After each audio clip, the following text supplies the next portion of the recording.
Namaste, divine sons of science, kings and queens. It is an absolute pleasure to see you all again. Just checking in, seeing how we've evolved over this past week.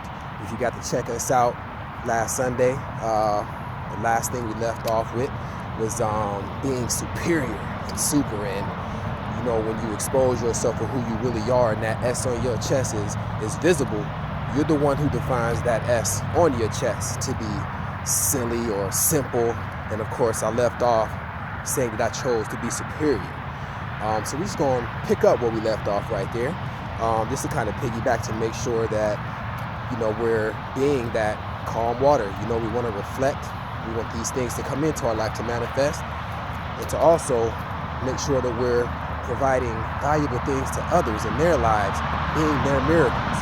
So with that said, I had a brilliant thought come into my head based on everything that we've already talked about.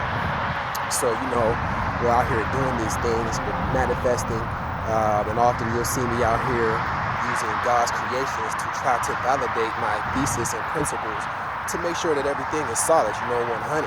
So something came across my mind the other day about being created in the image of God himself, or just being created, and that we all have a purpose. We all have a divine design, right?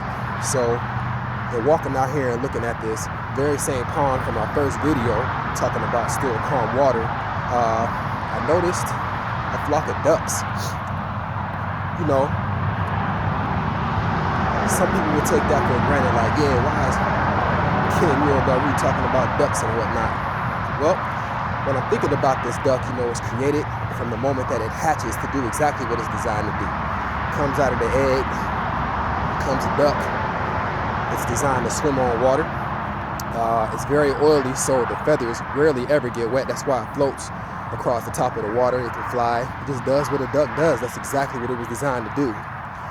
So in looking across this pond, I see a flock of ducks. There's 3 other little ducks. It's kind of doing their own thing. So hopefully I can get a picture of it. I've been trying to record this video for like a good 2 days. But knowing that you're designed to do what you're designed to do, and being that we are created in the image of God himself, that means we have the power of choice, and that we are not bound by environment and limitation. To prove that, I was looking at this pond, saw this duck, 3 of them actually. Ducks can't pretty much sink, so we found 3 that had developed the skill to swim underwater. Now they hang out with the normal ducks, but when you get close, this particular duck decides that, you know what, I'm gonna swim underwater to get away.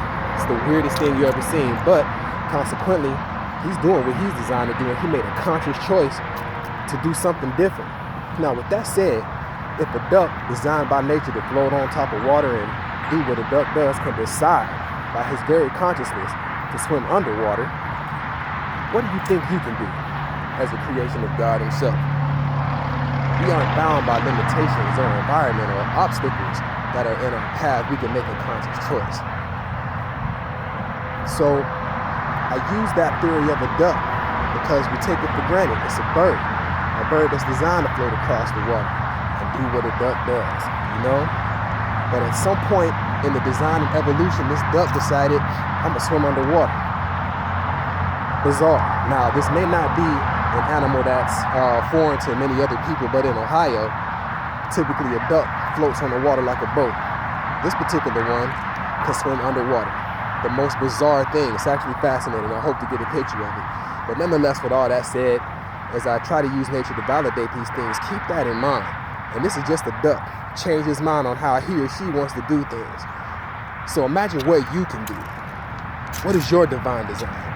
What are you created to do? Nothing is limiting you.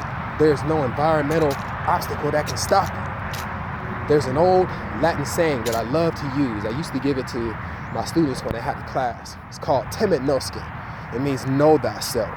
If you know exactly who you are and what you're capable of, and you know that you are not bound by limitation, you are not bound by obstacle, then you are designed to do exactly what you're supposed to do. So go do it.